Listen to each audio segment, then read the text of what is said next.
ভাইয়া আমি তোমার হাতে রাখি বেঁধে দিতেছি। আরে কে ফোন দিল? হ্যালো, আরে ক্যাপ্টেন সাহেব তাড়াতাড়ি বর্ডারে আসেন, শত্রু এসে গিয়েছে। ওকে স্যার, আমি এক্ষুনি আসতেছি। বোন তোর সাথে আমি পরে দেখা করবো, আমার আগে বর্ডারে যেতে হবে, ঠিক আছে? আমি তাড়াতাড়ি চলে আসবো। ভাইয়া দাঁড়াও। আরে বোন রাগ করো না, আমার দেরি হয়ে যাচ্ছে, আমি পরে আসবো, ঠিক আছে? তোমার খেয়াল রাখো তুমি। আচ্ছা ভাই, আমি অপেক্ষা করব।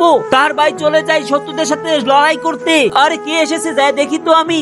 তার আগে দেখবো বন্ধুরা, তোমরা কারা কারা শয়তানকে ঘৃণা করে আল্লাহকে ভালোবাসো। যারা আল্লাহকে ভালোবাসবে তারা এই ভিডিওতে লাইক করে চ্যানেলটি সাবস্ক্রাইব করে দিবে। যারা লাইক সাবস্ক্রাইব করবে না, ভাববো তারা শয়তানকে ভালোবাসে। তোমরা কমেন্টে আল্লাহ আকবার লিখে যাবে। ভাইয়া তুমি চলে এসেছো, আসো আসো ভিতরে চলেন, আপনাকে রাখি বাঁধতে দিই এক্ষুনি। তাই বলে তার ভাইকে ঘরে ডেকে নিয়ে রাখি বাঁধানোর জন্য। তারপরে ঘরে গিয়ে তার ভাইকে বসিয়ে সে রাখিটা বেঁধে দেয় এবং তারপরে সে কি করে দেখুন।